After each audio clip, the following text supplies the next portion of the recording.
everyone, welcome back to the BPSC Prelims Previous Year Question and Answer series. यह इस series का 8वां video है। इससे पहले के वीडियोस में हमने एंशिएंट हिस्ट्री और मेडाइवल हिस्ट्री से संबंधित जितने भी प्रीवियस ईयर क्वेश्चंस हैं पूछे गए हैं उनको डिस्कस कर लिया था। हमने आधुनिक भारत के इतिहास से संबंधित डिस्कशन शुरू किया था, जिसमें कि यूरोपीय कंपनी का आगमन और क्षेत्रीय राज और गवर्नर जनरल और वायसराय से संबंधित PYQs को सॉल्व कर लिया था। आज का हमारा पहला टॉपिक होगा ब्रिटिश शासन का भारतीय अर्थव्यवस्था पर प्रभाव। इसमें हमारा पहला क्वेश्चन है, औपनिवेशिक काल के दौरान रेलवे का भारतीय उद्योगों पर क्या प्रभाव पड़ा। तो इसमें सारे स्टेटमेंट को पढ़ना जरूरी होता है। आयात को बढ़ावा देकर औद्योगिक विकास में बाधा डाली, ये बिल्कुल सही पॉइंट है। इससे इंपोर्ट जो है वो काफ़ी ज़्यादा बढ़ा और औद्योगिक विकास, जिससे कि इंडिया में जो है उद्योगों का पर्याप्त विकास नहीं हुआ, उल्टा व्यू औद्योगिकीकरण की प्रक्रिया, डी इंडस्ट्रियलाइजेशन की प्रक्रिया शुरू हो गई। तो ये ऑप्शन सही है। अदर ऑप्शंस पे भी अगर डिस्कस कर लें तो दूर दराज के क्षेत्रों में उद्यमिता को प्रोत्साहित किया गया। जी नहीं, एंटरप्रेन्योरशिप, उद्यमिता को प्रोत्साहित करने के लिए कुछ नहीं किया गया। सस्ता परिवहन प्रदान करके औद्योगिक विकास को बढ़ावा दिया गया, ये भी गलत है। तो उत्तर हो जाएगा ए।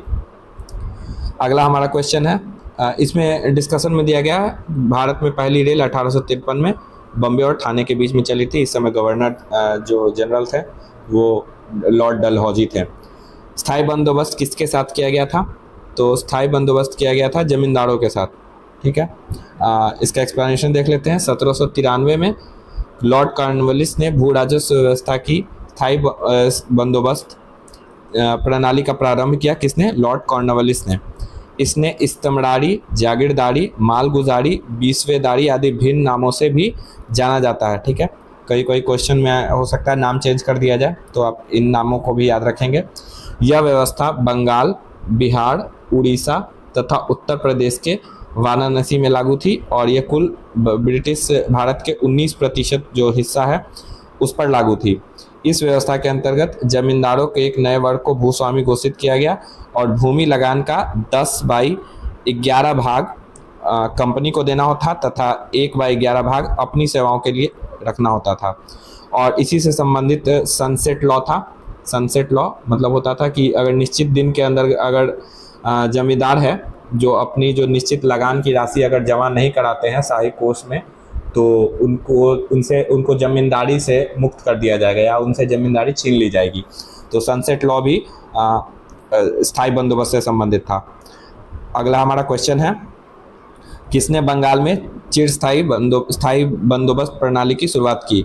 तो ये इसका उत्तर हो जाएगा Lord Cornwallis, option B. Ryotwari व्यवस्था का सर्वप्रथम कहाँ लागू हुई। तो रैयतवाड़ी व्यवस्था सर्वप्रथम हुई थी लागू मद्रास में, 12 महल का नाम का क्षेत्र था, वहाँ लागू हुई थी। तो इसका उत्तर हो जाएगा बी। देखते हैं इसका उत्तर क्या है। हाँ, तो इसका उत्तर है बी। वही डिस्कशन में दिया गया है। मद्रास प्रेसिडेंसी में अलेक्जेंडर रीड के द्वारा 1792 में तमिलनाडु के 12 महल क्षेत्र में लागू किया गया था। थॉमस मुनरो का संबंध रैयतवाड़ी व्यवस्था से है। 1820 में मद्रास का गवर्नर बनने पर इसे पूरे मद्रास प्रेसिडेंसी में उन्होंने लागू किया। मुनरो का शिष्य जो था एलिफेस्टन ने इसे बॉम्बे प्रेसिडेंसी में लागू किया। संपूर्ण ब्रिटिश भारत के 51% क्षेत्र जिसमें कि मद्रास है, बम्बई है और कुछ हिस्से असम एवं कुर्ग जो कि आधुनिक कर्नाटक का भाग है में यह व्यवस्था लागू थी। इस व्यवस्था के अंतर्गत रैयतों को भूमि का मालिकाना हक दिया गया। ठीक है, रैयत मतलब किसान, जिसके द्वारा यह प्रत्यक्ष रूप से सीधे व्यक्तिगत रूप से भू राजस्व अदा करने के लिए उत्तरदायी थे। 1835 के बाद जी विंगेट और HE गोल्डस्मिथ द्वारा इस व्यवस्था में सुधार किया गया। ठीक है, तो नाम आप याद रखेंगे और कभी कभी बहुत से एग्जाम्स में पूछा जाता है कि कितने प्रतिशत क्षेत्र पे कौन सा व्यवस्था लागू थी। तो याद रखना है, जिसमें कि लगभग 19% क्षेत्र जो था वहाँ पे स्थायी बंदोबस्त थी। ठीक है, 51% जो क्षेत्र था उसमें था रैयतवाड़ी व्यवस्था। ठीक है, और जो बाकी बचा लगभग कितना प्रतिशत बचा है, तो ये लगभग 30% के करीब बचा। तो इसमें महालवाड़ी व्यवस्था लागू थी। इसका जिक्र हो सकता है आगे आएगा। तो इसको देखेंगे हम आगे। मद्रास में रैयतवाड़ी पद्धति को किसने प्रारंभ किया था? तो ये थॉमस मुनरो ने किया था, हमने ऊपर डिस्कस किया। तो ऑप्शन हो जाएगा उत्तर बी। वह प्रथा जिसके तहत किसान स्वयं भूमि का मालिक होता है और सरकार को भू राजस्व के भुगतान के लिए जिम्मेदार माना जाता है। तो किसान स्वयं भूमि का मालिक होता है किस व्यवस्था में? तो रैयतवाड़ी व्यवस्था में। ठीक है, और इसको हम लोग फिर इससे संबंधित हमने डिस्कशन कर लिया है। 51% भूमि पर यह पूरी तरह से लागू थी। किस किस क्षेत्र में लागू थी तो इसका भी हमने डिस्कशन किया था, मद्रास, बम्बई, असम एवं कुर्ग के क्षेत्र में। चलिए, तो अगला क्वेश्चन है हमारा, किसने बंगाल में महालवाड़ी बंदोबस्त प्रणाली की शुरुआत की? तो ये हॉल्ट मैकेंजी हैं। 1822 में हॉल्ट मैकेंजी ने बंगाल प्रेसिडेंसी में के उत्तर पश्चिमी प्रांतों में, अधिकांश जो वर्तमान उत्तर प्रदेश का क्षेत्र है, में भू राजस्व व्यवस्था की एक नई पद्धति महालवाड़ी तैयार की। इस प्रांत प्रणाली में मध्य प्रांत, पंजाब समेत ब्रिटिश भारत का लगभग 30% भूभाग शामिल था। हमने ऊपर डिस्कस किया था। महालवाड़ी पद्धति में जमींदारी और रैयतवाड़ी दोनों तत्वों को शामिल किया गया था और पूछे गए प्रश्न में बंगाल का प्रयोग किया गया है, जो कि त्रुटिपूर्ण है। इसकी जगह बंगाल प्रेसिडेंसी शब्द का प्रयोग ज़्यादा उपयुक्त है। ठीक है, दोनों उत्तर पत्रों को मैं ऑप्शन सी को ही सही माना है। ठीक है, हॉल्ट मैकेंजी इसका आंसर हो जाएगा। महालवाड़ी व्यवस्था के अंतर्गत ही मैं कुछ एडिशनल इन्फॉर्मेशन देना चाहूँगा, जिसमें कि इससे संबंधित है सहारनपुर नियम। ठीक है, सहारनपुर नियम जो संबंधित है, जिसमें भू राजस्व का जो लगान की दर है वो 50% निर्धारित की गई थी। आपसे ज़्यादातर पूछा जाएगा सहारनपुर नियम किस व्यवस्था से संबंधित था, ये पूछा जा सकता है। और इस समय जो गवर्नर जनरल थे वो डलहौजी था। ठीक है, तो आगे बढ़ते हैं इसमें। नेक्स्ट क्वेश्चन है, जमींदारों के द्वारा कृषक से मांगे गए बेगार या अवैध उपकर को किस नाम से जाना जाता था? तो ये वेथी के नाम से जाना जाता था। आंसर हो जाएगा ए। जमींदारों द्वारा कृषकों से मांगे गए बेगार या अवैध उपकर को वेथी के नाम से जाना जाता था। लोगों से बिना मजदूरी के काम करवाने की प्रथा बेगार कहलाती थी, अर्थात यह एक प्रकार का अवैतनिक जबरन कार्य होता था। अगला हमारा क्वेश्चन है, होम चार्जेस या ब्रिटेन में भारत सरकार के खर्चे में समाहित थे। तो क्या क्या समाहित था? तो उत्तर इसका है उपयुक्त सभी, यानी कि ब्रिटिश भारतीय अधिकारियों का पेंशन शामिल था, भारत में खरीदे गए सैन्य व अन्न भंडार ये भी शामिल था, और रेलवे के गारंटेड ब्याज ये भी शामिल था। और आगे इसके डिस्कशन को देखते हैं। होम चार्जेस या ब्रिटेन में भारतीय सरकार के खर्चे में उन्हीं चीज़ों को इसमें वापस से लिखा गया है। अगला क्वेश्चन की तरफ हम बढ़ते हैं। पंजाब भूमि हस्तांतरण अधिनियम कब पारित किया गया? तो वर्ष 1900 में पारित किया गया था। इसका डिस्कशन हमने पिछले वीडियो में किया था। अगला क्वेश्चन है, भारत में पहला सूती कपड़ा मिल किस वर्ष स्थापित किया गया था? तो ये 1818 में इसको स्थापित किया गया था, और 1818 में कलकत्ता के फोर्ट ग्लास्टर में इसको स्थापना की गई थी। इस मिल को व्यावसायिक विफलता का सामना करना पड़ा और इसे बंद कर दिया गया। और पहला सफल जो मिल हुआ 1854 में हुआ था, बम्बई में कावस जी डावर के द्वारा।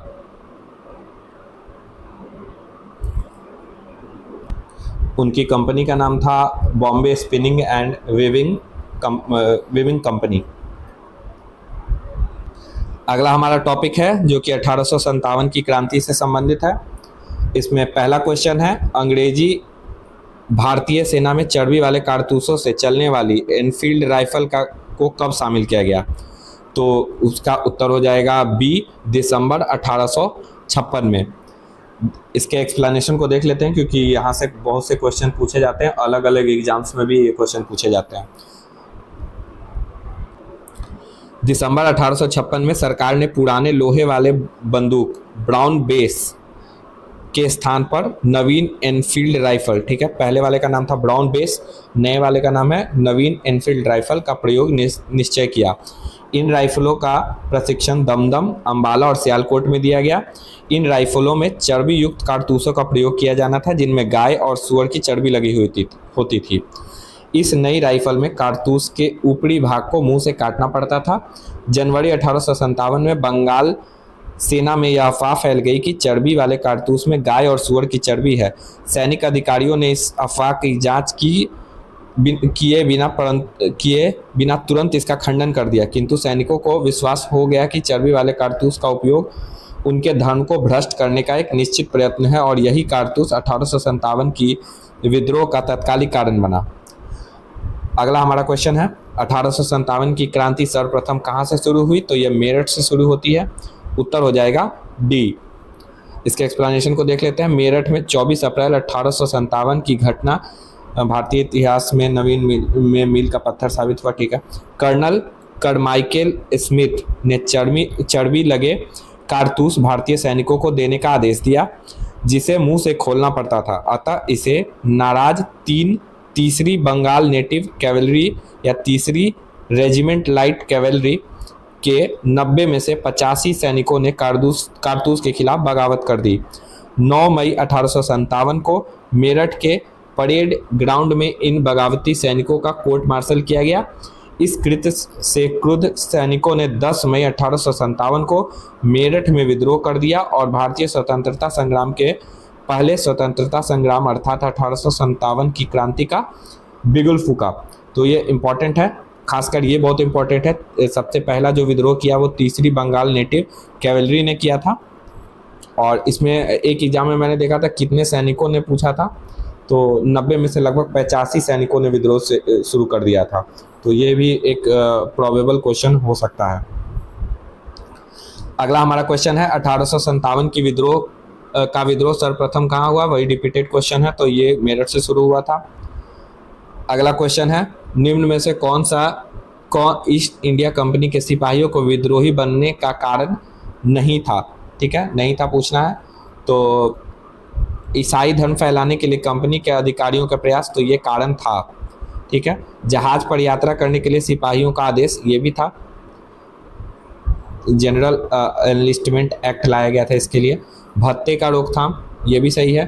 डाक भेजने से संबंधित जो भत्ता था वो कम कर दिया गया था। और अधिकारियों की अक्षमता, ये कोई कारण नहीं था। तो उत्तर हो जाएगा डी। इसमें हम उसी डिस्कशन को यहाँ पे भी दिया गया है, तो हम आगे बढ़ सकते हैं इसमें। 1857 का विद्रोह लखनऊ में किसके नेतृत्व में आगे बढ़ा? तो ये बेगम ऑफ अवध थी। उत्तर हो जाएगा ई। किसने कहाँ से नेतृत्व किया, ये बहुत इंपॉर्टेंट सेक्शन होता है 1857 की क्रांति का। तो आप इसका एक लिस्ट बना लें और उसे रटने का कोशिश करें। इनमें से किसने 1857 के विद्रोह में सक्रिय भाग लिया? तो इसका उत्तर है ई, इन्होंने दिया है, क्योंकि नाना साहब भी थे, बेगम हजरत महल भी थी, मौलवी अहमदुल्ला भी थे और बेगम जीनत महल भी थी। ठीक है, तो उत्तर हो जाएगा ई, उपरोक्त में से एक से अधिक। अगला हमारा क्वेश्चन है, तो इसमें इनमें से किसने अंग्रेजी ईस्ट इंडिया कंपनी के कंट्रोल के खिलाफ बगावत नहीं की? तो इनमें कौन था? तो पोलीगार विद्रोह हुआ ही था, विजयनगर के राजा का विद्रोह भी हुआ था और वेलुथम्पी विद्रोह भी हुआ था। तो बचा कौन? हैदराबाद का निज़ाम। तो उत्तर हो जाएगा बी। तो इसके एक्सप्लेनेशन में भी यही चीज़ दिया गया होगा, फिर भी एक बार देख लेते हैं। विजयनगर के राजा ने 18वीं शताब्दी के उत्तरार्ध में कंपनी शासन के विरुद्ध विद्रोह किया। तमिलनाडु में पोलीगार विद्रोह हुआ था और त्रावणकोर के दीवान वेलुथम्पी द्वारा 1808 से 9 के बीच विद्रोह हुआ था।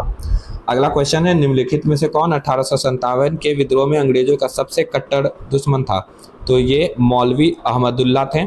उत्तर हो जाएगा ए। और इन्होंने फैजाबाद के विद्रोह में अपना नेतृत्व दिया था। ये अंग्रेजों के सबसे कट्टर दुश्मन थे। वह मूलतः मद्रास प्रेसिडेंसी के चिन्नापट्टन के रहने वाले थे। वह फैजाबाद आकर बस गए थे। उन्होंने भारत के विभिन्न धर्मानुयायियों का आह्वान करते हुए कहा कि सारे लोग काफिर अंग्रेजों के विरुद्ध खड़े हो जाओ और उन्हें भारत से खदेड़ दो। इनके बारे में अंग्रेजों ने कहा कि अदम्य साहस के गुणों से परिपूर्ण और दृढ़ संकल्प वाले व्यक्ति तथा विद्रोहियों में सर्वोत्तम सैनिक है। ठीक है, कभी आपसे स्टेटमेंट भी दिया जा सकता है और पूछा जा सकता है कि किसके संदर्भ में है, तो आप स्टेटमेंट पे भी ध्यान रखेंगे। इनकी गिरफ्तारी के लिए ब्रिटिश सरकार ने 50,000 रुपये का इनाम रखा था। अगला क्वेश्चन है 1857 के विद्रोह में किस उर्दू कवि ने देखा था? तो देखने वाले थे मिर्ज़ा गालिब। और अगला क्वेश्चन है निम्नलिखित में से किसका नाम 1857 की क्रांति से जुड़ा है? तो इसमें तात्या टोपे का नाम जुड़ा हुआ है, भगत सिंह का नाम नहीं जुड़ा हुआ है, हो नहीं सकता है ये उत्तर। बीजी तिलक भी नहीं हो सकता है, गोपाल कृष्ण गोखले भी नहीं हो सकते हैं। ठीक है, तात्या टोपे के बारे में डिस्कशन देख लेते हैं। तात्या टोपे जो है उनको रामचंद्र पांडुरंग के नाम से भी जाना जाता है और वह 1857 में भारतीय विद्रोह के प्रमुख नेताओं में से एक थे। इनका जन्म महाराष्ट्र में हुआ था और जहां वे पेशवा बाजीराव द्वितीय के दत्तक पुत्र नाना दो पंत, इन्हें नाना साहब के नाम से भी जाना जाता है, बाजीराव द्वितीय के मित्र बन गए। ठीक है, और बाजीराव द्वितीय आपको याद होगा ये अंग्रेजों के अधीनता स्वीकार करने वाला पहला मराठा पेशवा था, पहला मराठा जो शासक था। 1851 में पेशवा बाजीराव द्वितीय की मृत्यु के उपरांत डलहौजी ने नाना को उनके पिता के पेंशन से वंचित कर दिया। 1857 क्रांति का एक मुख्य कारण भी था ये। उधर तात्या टोपे पहले से ही ब्रिटिशों को अपना शत्रु मान चुके थे। दोनों ने मिलकर कानपुर में ईस्ट इंडिया कंपनी की भारतीय टुकड़ी को जीत कर नाना साहब के आधिपत्य को स्थापित किया। तात्या स्वयं सेना के कमांडर इन चीफ बन गए। इन्हें सैनिक अदालत में 1859 में फांसी दे दी गई। अगला हमारा क्वेश्चन है झांसी की रानी की मृत्यु कहाँ हुई थी? ये बहुत इंपॉर्टेंट क्वेश्चन है। तो उनकी मृत्यु हुई थी ग्वालियर में। उत्तर हो जाएगा सी, यहीं पे उनका समाधि स्थल है और उनके बचपन का नाम था मनु। अगला क्वेश्चन है निम्नलिखित वर्गों में से किसने 1857 के विद्रोह में भाग नहीं लिया? ठीक है, तो उत्तर हो जाएगा खेतिहर मजदूर थे, इसमें साहूकार नहीं थे, जमींदार भी नहीं थे, 1 और 3 थे, तो 2 और 4 नहीं थे, तो उत्तर हो जाएगा डी। ठीक है, अब बहुत से लोग बोलेंगे कि बाबू वीर कुंवर सिंह तो थे, जमींदार थे, तो वो एक कह सकते हैं सारे जमींदारों ने मिलकर विद्रोह नहीं किया था। साहूकार वर्ग का मुख्यतः इससे उसकी उदासीनता रही, पर खेतिहर मजदूर और कृषक इसमें प्रमुख रूप से शामिल थे क्योंकि यही सेना का भी पार्ट होते थे। तो यही चीज़ों को इसमें दिया गया होगा। तो आगे हम बढ़ सकते हैं इसमें।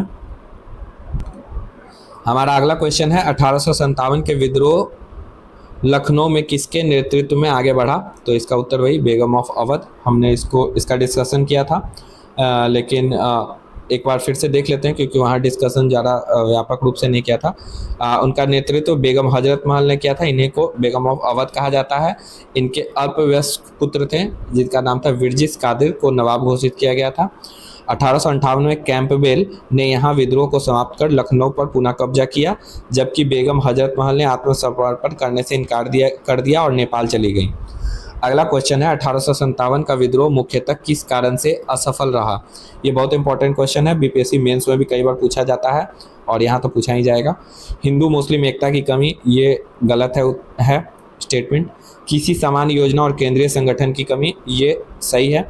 इसके प्रभाव का सीमित क्षेत्र, ये भी सही नहीं है क्योंकि ऑलमोस्ट नॉर्थ इंडिया में पूरा इसका व्यापक प्रभाव था। और जमींदारों की सहभागिता, ये भी कोई एक कारण नहीं है। तो उत्तर हो जाएगा बी, केंद्रीय संगठन की कमी नहीं थी। तो अगला हमारा क्वेश्चन की तरफ हम बढ़ते हैं। 1857 के विद्रोह की विफलता निम्नलिखित में से कौन से कारण थे? ठीक है, अंग्रेजों की सैन्य श्रेष्ठता, बिल्कुल। उनकी जो कम्युनिकेशंस के जो साधन थे अधिक थे, संसाधन उनके पास बहुत से परिपूर्ण थे, आधुनिक हथियार थे। विद्रोहियों के पास कोई एकीकृत कार्यक्रम व विचारधारा नहीं थी, बिल्कुल सही है। कोई एकीकृत तरीक़े से कोई नेतृत्व नहीं था। उनके पास कम्युनिकेशन और रिसोर्सेज भी काफ़ी सीमित थे। समाज के सभी वर्गों के समर्थन का अभाव था, बिल्कुल ये भी पॉइंट सही है। तो उत्तर हो जाएगा सी। अगला हमारा क्वेश्चन है स्टेटमेंट और उसके कारण पर विचार करना है। 1857 की क्रांति प्रथम स्वतंत्रता संग्राम ब्रिटिश सरकार से स्वतंत्रता प्राप्त करने में असफल रहा। ये ऑप्शन सही है, ये सही है स्टेटमेंट। बहादुर शाह जफर के नेतृत्व को जन सहयोग नहीं मिला, बिल्कुल सही है। और अधिकांश महत्वपूर्ण रियासतों के शासक उनका साथ देने में कतरा गए, ये भी सही है। तो उत्तर हो जाएगा ए। कथन और कारण दोनों सत्य है और दोनों का सही स्पष्टीकरण करते हैं, ठीक है। और कुछ कहीं कहीं पूछा जा सकता है कि कौन कौन से जमींदारों ने आंदोलन के दमन में सहायता की थी अंग्रेजों की। तो पटियाला के जो राजा थे, जिंद, ग्वालियर व हैदराबाद के राजाओं ने इस विद्रोह का दमन करने में सहायता की थी। संकट के समय कैनिंग ने कहा था, यदि सिंधिया भी विद्रोह में शामिल हो गए तो मुझे कल ही बिस्तर गोल करना होगा। अगला क्वेश्चन है, महारानी विक्टोरिया ने भारतीय प्रशासन को ब्रिटिश ताज के नियंत्रण में लेने की घोषणा कब की थी। तो 1 नवंबर 1858 को की थी। उत्तर हो जाएगा ए। इस घोषणा के बाद भारत में कंपनी के शासन को समाप्त कर दिया गया। ये ध्यान देंगे, कंपनी के शासन को समाप्त कर दिया गया और सीधे ब्रिटिश क्राउन के अधीन कर दिया गया शासन को। भारत के राज्य सचिव का पद क्रिएट किया गया और उसकी सहायता के लिए 15 सदस्यों वाली काउंसिल ऑफ इंडिया भारत परिषद का स्थापना किया गया। तत्कालीन गवर्नर लॉर्ड कैनिंग को ही भारत का प्रथम वायसराय बनाया गया, ठीक है। वायसराय का अर्थ होता है क्राउन का प्रतिनिधि। अगला हमारा क्वेश्चन है, निम्नलिखित में से किस तिथि को रानी विक्टोरिया की उद्घोषणा जारी हुई। वही रिपीटेड क्वेश्चन है, 1 नवंबर 1858 हो जाएगा इसका उत्तर सी। अगला क्वेश्चन है, 1857 के विद्रोह के बाद ब्रिटिश सरकार ने सिपाहियों का इन प्रांतों से चयन किया। तो जहाँ जहाँ से जो विद्रोह था उसको दबाने में सहयोग किया गया था, जैसे गोरखा, सिख, पंजाबी और उत्तर प्रांत से उन्होंने आगे सिपाहियों का चयन किया। तो उत्तर हो जाएगा सी। इसके एक्सप्लेनेशन को भी देख लेते हैं। 1857 के विद्रोह के बाद ब्रिटिश सरकार ने सिपाहियों का चयन बंगाल, बिहार, अवध के उच्च जातियों के हिंदुओं से हटकर अंग्रेजों द्वारा लड़ाकू नस्ल कहे जाने वाले लोग, विशेष रूप से डोंगरा, जाट, राजपूत, बलूची, गढ़वाली, गोरखा, सिख, पंजाब और उत्तर प्रांत से किया। 1857 के विद्रोह को भड़काने में उत्तर प्रदेश एवं बिहार के सैनिकों ने महत्वपूर्ण भूमिका निभाई थी, इसलिए ब्रिटिश सरकार इन्हें संदेह की दृष्टि से देखती थी। विद्रोह के समय बंगाल सेना में 60% सैनिक अवध और उत्तर पश्चिम प्रांत से थे, ठीक है। अवध क्षेत्र को अंग्रेजों की जो सेना का है उसको कहा जाता था कि मैक्सिमम जो सेना में थे वो अवध क्षेत्र से थे। तो इसके बाद है अगला क्वेश्चन, निम्नलिखित में से किसने 1857 के विद्रोह को एक षड्यंत्र की संज्ञा दी है। तो ये सर जेम्स आउटरम और डब्ल्यू टेलर हैं। इसका उत्तर हो जाएगा ए। आउटरम का विचार था कि यह मुस्लिम षड्यंत्र था जिसमें हिंदू शिकायतों का लाभ उठाया गया। जॉन लॉरेंस एवं सीले के अनुसार यह केवल सैनिक विद्रोह था। तो सब लोगों का अलग अलग मत है। यह बीपीएससी मेंस में बहुत इंपॉर्टेंट होता है, वहाँ पे लिखा जा सकता है। जब नेचर ऑफ 1857 की क्रांति पूछा जाता है तो विभिन्न विद्वान जो हैं या थिंकर हैं उनका जो मत है वो रखना होता है। अगला क्वेश्चन है, 1857 के विद्रोह को किसके द्वारा प्रथम भारतीय स्वतंत्रता संग्राम के रूप में वर्णित किया गया। तो ये हैं वीडी सावरकर, विनायक दामोदर सावरकर। ऑप्शन हो जाएगा उत्तर ए। इनकी पुस्तक थी the Indian war of independence 1857। इसमें उन्होंने संज्ञा दी थी 1857 की क्रांति को प्रथम भारतीय स्वतंत्रता संग्राम। 1857 के विद्रोह द्वारा प्रथम भारतीय स्वतंत्रता संग्राम, यही रिपीटेड क्वेश्चन है। उत्तर हो जाएगा ये वीडी सावरकर। 1857 के विद्रोह किसने, फिर से वही क्वेश्चन है तो वीडी सावरकर इसका उत्तर है। निम्नलिखित में से कौन सा आयोग 1857 के विद्रोह के दमन के बाद भारतीय फौज के नव गठन से संबंधित है। तो उत्तर हो जाएगा बी, पील आयोग था, ठीक है। आगे देखते हैं, यूरोपीय सैनिकों की संख्या, इसको शुरू से ही डिस्कस कर लेते हैं। ब्रिटिश सरकार ने भारतीय फौज में नव गठन के लिए पील आयोग का गठन किया, जिसमें कहा गया कि रेजिमेंटों में भिन्न जाति समुदायों को मिश्रित रखने का सिद्धांत अपनाने की सिफारिश की गई। यूरोपीय सैनिकों की संख्या जो 1857 के पूर्व केवल 45,000 थी अब 65,000 कर दी गई, तथा भारतीयों की संख्या 2,38,000 से घटाकर 1,40,000 कर दी गई। बंगाल में यूरोपीय सैनिकों का जो अनुपात था वो 1:2 था, और जबकि मद्रास तथा बम्बई में यह अनुपात 1:3 था। बंगाल में यह अनुपात ज़्यादा इसलिए था, वहाँ पे अंग्रेज सैनिक ज़्यादा इसलिए थे क्योंकि सबसे ज़्यादा जो विद्रोह होता था वो बंगाल के क्षेत्र से होता था। अगला हमारा क्वेश्चन है, किसने कहा था 1857 की घटना प्रारंभ में धर्म संघर्ष के रूप में हुआ था और उस घटना का अंत स्वतंत्रता संग्राम के रूप में हुआ? तो डॉक्टर एस.एन. सेन थे ये कहने वाले, और उत्तर हो जाएगा ई। उन्होंने ऐसा कहा था। और डॉक्टर एस.एन. सेन है, इनकी पुस्तक का नाम था 1857, जो कि पब्लिश हुई थी 1957 में। ठीक है, और ये भारत सरकार के आधिकारिक इतिहासकार हैं। 1857 की क्रांति का जो आधिकारिक इतिहास लिखा गया वो डॉक्टर एस.एन. सिंह के द्वारा। अगला हमारा जो क्वेश्चन है वो मैच द फॉलोइंग से संबंधित है। तो जो कुंवर सिंह थे वो जगदीशपुर से थे, तो पहला इसका हो जाएगा सी। बेगम हजरत महल जो थी वो कहाँ से थी? अवध यानी लखनऊ वाला क्षेत्र जो है, तो बी का हो जाएगा 4। ठीक है, तो उत्तर इसका हो जाएगा सी। हालांकि इसको फिर से हम लोग मिला लेते हैं ताकि क्योंकि डी उपयुक्त में से कोई नहीं भी एक ऑप्शन है, तो इसमें हो जाएगा खान बहादुर कहाँ से थे? तो ये थे बरेली से, तो सी हो जाएगा 2। और डी मोहम्मद अहमदुल्ला जो हमने ऊपर पढ़ा था फैजाबाद से थे, तो उत्तर हो जाएगा फाइनली सी। अगला हमारा जो टॉपिक है वो जन आंदोलन से संबंधित है। ये one of the most important part है, तो इसको भी हम डिस्कशन इसको शुरू करते हैं। पहला क्वेश्चन है, नील विद्रोह के किसके बारे में था? तो इसमें सारे स्टेटमेंट को देखना सही है। रैयत नील की खेती नहीं करना चाह रहे थे पर ज़बरदस्ती खेती करवाई जा रही थी। रैयत नील की खेती करना चाह रहे थे पर उन्हें ज़बरदस्ती रोका जा रहा था, ये ऑप्शन बिल्कुल गलत है। रैयत नील की खेती नहीं करना चाह रहे थे पर उनसे एक अमान्य मूल्य पर ज़बरदस्ती करवाई जा रही थी। ठीक है, ये सबसे सही स्टेटमेंट लग रहा है। नीले रंग के झंडे वाला एक विद्रोही आंदोलन, ये तो बिल्कुल गलत है, तो उत्तर हो जाएगा सी। इसका डिस्कशन दिया गया, एक बार हम लोग देख लेते हैं। बहुत लोगों के इसमें कन्फ्यूजन हो सकता है कि ऑप्शन ए भी सही है, पर ठीक है, बट यहाँ पे उसको ज़्यादा अमान्य मूल्य जो जोड़ा गया है ये उसको ज़्यादा और इससे प्रिसाइज इसका आंसर कहा जाएगा। अगला जो इसमें हम डिस्कशन को देखते हैं, नील विद्रोह की शुरुआत कहाँ हुई थी? बंगाल के नादिया जिले के गोविंदपुर गांव से। एक नील उत्पादक के दो भूतपूर्व कर्मचारियों दिगंबर विश्वास और विष्णु विश्वास के नेतृत्व में जहां वहां के किसान एकजुट हुए, उन्होंने नील की खेती बंद कर दी। यह नील आंदोलन इतिहास में अपनी मांगों को लेकर किए गए आंदोलनों में सर्वाधिक व्यापक और जुझारू विद्रोह था। बंगाल का नील विद्रोह शोषण विरुद्ध किसानों की सीधी लड़ाई थी। बंगाल के वे काश्तकार जो अपने खेतों में चावल की खेती करना चाहते थे, उन्हें यूरोपीय नील बागान मालिक नील की खेती के लिए मजबूर करते थे। नील की खेती से इनकार करने वाले किसानों को नील बागान मालिकों के दमन चक्र का सामना करना पड़ता था। इसमें अतिरिक्त तरह के कर लगा दिए जाते थे।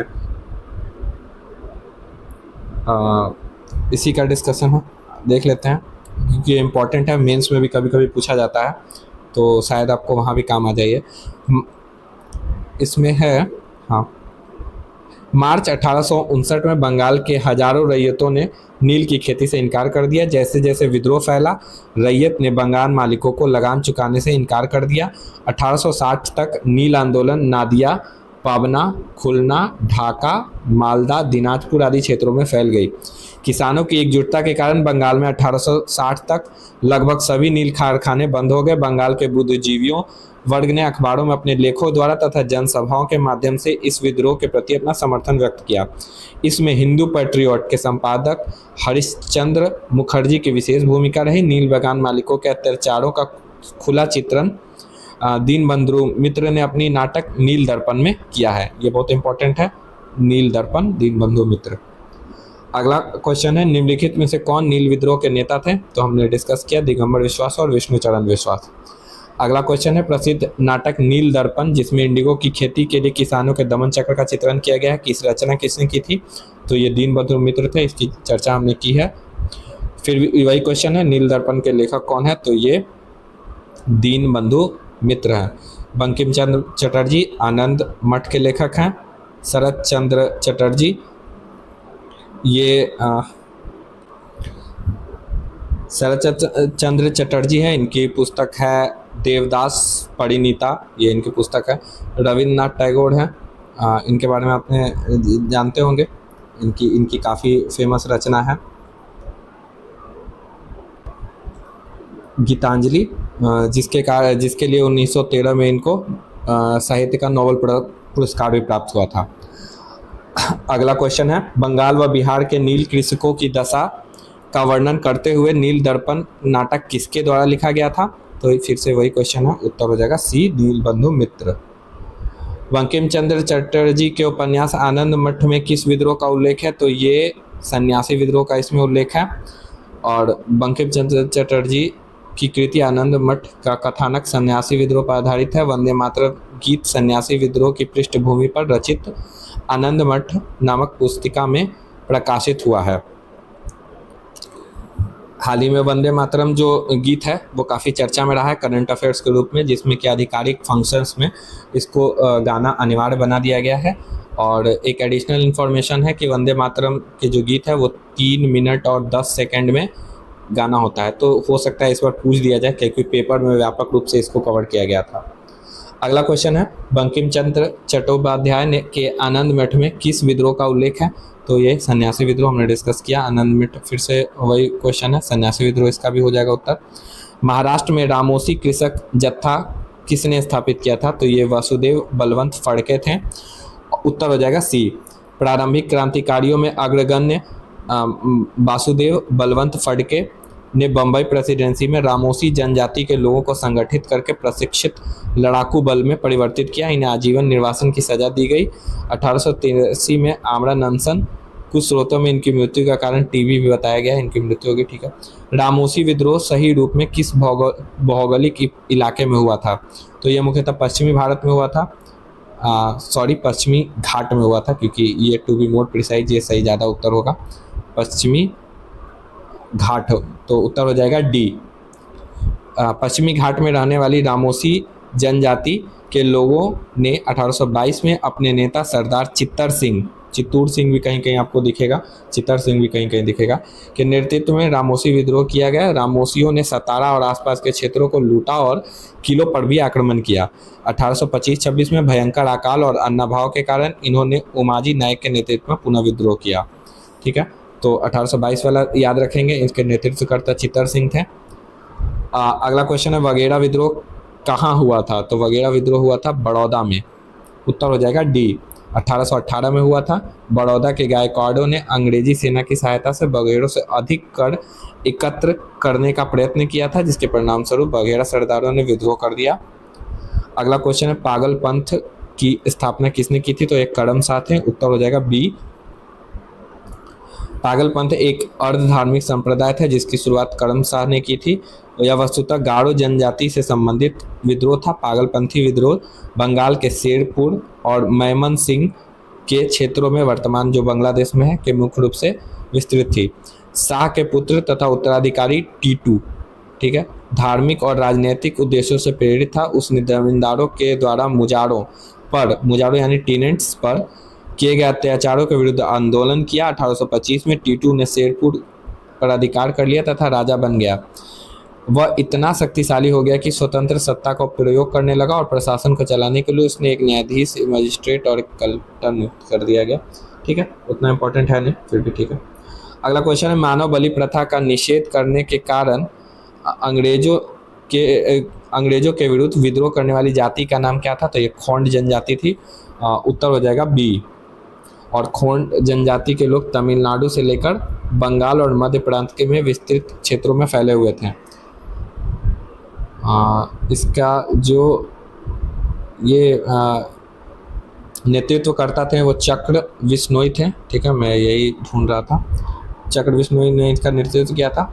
19वीं शताब्दी के अंत में मेघालय के गारो हिल्स में ब्रिटिश अधिकारियों के खिलाफ आदिवासी विद्रोह में कौन सा आदिवासी नेता था? तो 19वीं शताब्दी में तो ये इसका उत्तर हो जाएगा ई, पातोगन संगमा या तोंगन नेंग मिनाज संगमा एक गारो आदिवासी नेता थे जिन्होंने 19वीं शताब्दी के अंत में वर्तमान मेघालय के गारो हिल्स क्षेत्र में ब्रिटिश अधिकारियों के खिलाफ विद्रोह कर दिया है। वह दिसंबर 1972 में वीरता और साहस के चलते लड़ते हुए शहीद हो गए। ठीक है, अगला क्वेश्चन है, किसने कर की नई व्यवस्था के विरुद्ध शोषणकारी शक्तियों के विरुद्ध विद्रोह किया? तो ये 1855-56 में बिहार के संथालियों ने हो जाएगा इसका उत्तर बी। इसमें आपको काफ़ी डिटेल में बिहार में जो संथाल आंदोलन है बीपीएससी मेंस में पढ़ना होता है। आगे बढ़ते हैं, अगले क्वेश्चन। 1831 में बुद्धो भगत के नेतृत्व में कोल विद्रोह किस क्षेत्र में हुआ?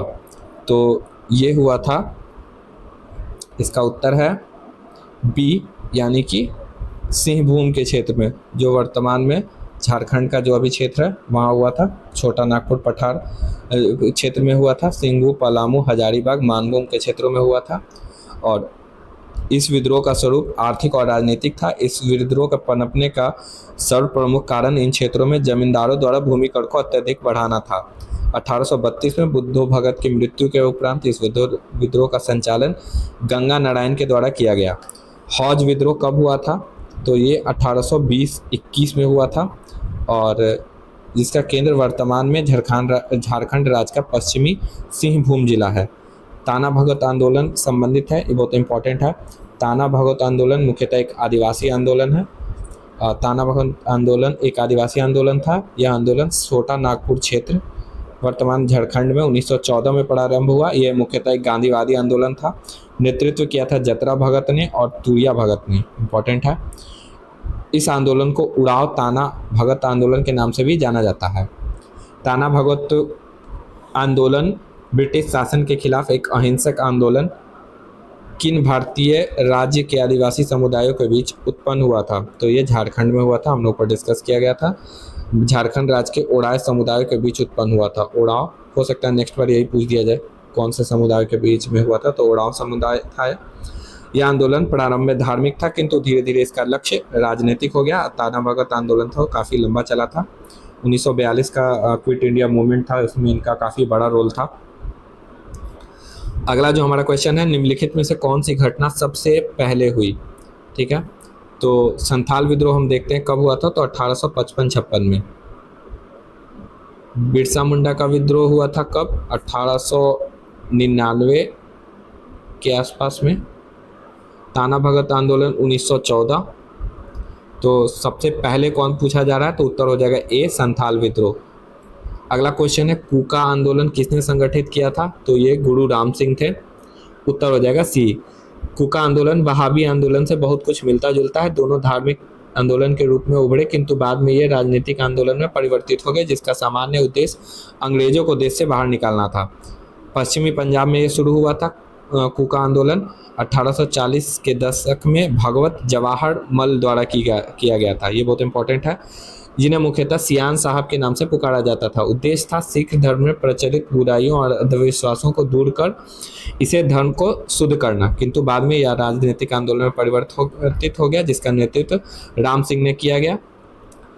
इस राम सिंह जो थे उनको रंगून भारत सरकार द्वारा 1972 में ब्रिटिश सरकार द्वारा निर्वासित कर दिया गया और इनकी मृत्यु जो हो जाती है म्यांमार में ही। पंजाब में कूका आंदोलन का प्रारंभिक उद्देश्य क्या था, तो हमने डिस्कस किया सिख धर्म को परिष्कृत करना, सुधार करना। 1921 में मोपला आंदोलन की जो शाखा थी वो क्या थी? उस समय खिलाफत आंदोलन चल रहा था, तो ये इम्पोर्टेंट है। अगला हमारा क्वेश्चन है, इसको डिस्कस कर सकते हैं हम। कारण क्या था मोपला विद्रोह का? तो मोपला जो केरल प्रांत के मालाबार क्षेत्र में मोपला काश्तकारों का आंदोलन मुख्यतः लगान बेदखली को लेकर था। तो काफ़ी है। अगला जो हमारा क्वेश्चन है, 1921 का मोपला विद्रोह कहाँ हुआ था? तो ये केरल में हुआ था। 1921 फिर से वही क्वेश्चन है, केरल में हुआ था। तिभागा आंदोलन 1946 जो है बंगाल में प्रारंभ हुआ था किसान सभा के नेतृत्व में। ठीक है, 1946-47 में बंगाल का प्रसिद्ध किसान आंदोलन था, जिसके तहत किसानों ने फ्लाउट कमीशन की सिफारिश के अनुरूप लगान की दर को 1/3 करने हेतु संघर्ष प्रारंभ किया। बंगीय प्रादेशिक किसान सभा के नेतृत्व में लड़ा गया यह आंदोलन जोतदारों के विरुद्ध बटाईदारों का आंदोलन था। 1940 के दशक के दौरान बंगाल में तिभागा आंदोलन की मांग थी। तो इसका था फसल का 1/3 हिस्सा बटाईदारों को दिया जाए। उत्तर हो जाएगा सी। अगला हमारा जो टॉपिक है वो भारत में आधुनिक शिक्षा का विकास से संबंधित है। ये वीडियो ऑलरेडी काफ़ी लंबा हो चुका है, तो मिलते हैं नेक्स्ट वीडियो में। Thank you and have a nice day.